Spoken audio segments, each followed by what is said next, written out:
मुळा ही एक अत्यंत आरोग्यदायी फळभाजी आहे.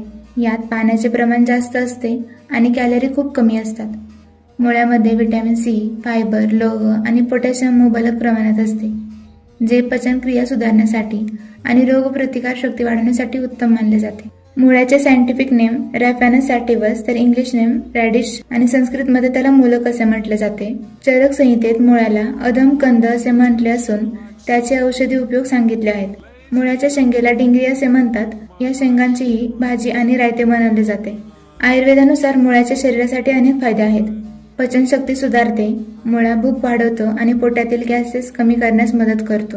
मूळव्याधमध्ये गुणकारी, कच्चा मुळा आणि मुळ्याच्या पानांची भाजी खाल्ल्याने मूळव्याधाच्या त्रासात आराम मिळतो. लिव्हरसाठी उत्तम, मुळा यकृताचे कार्य सुधारून शरीरातील विषारी घटक बाहेर काढण्यास मदत करतो.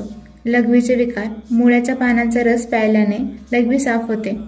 कफ आणि सर्दी, मुळ्यामध्ये ज्वरनाशक गुण आहेत. सर्दी, सायनसच्या त्रासात याचे सेवन फायदेशीर ठरते. आयुर्वेदानुसार घ्यावयाची काळजी, कफ प्रकृती, जास्त प्रमाणात मुळा खाल्ल्या शरीरातील कफ आणि वात वाढू शकतो. दूध आणि मुळा खाल्ल्यानंतर लगेच दूध पिणे टाळावे. व्हिडिओ आवडला असेल तर लाईक, शेअर आणि चॅनलला सबस्क्राईब करा. थँक्यू.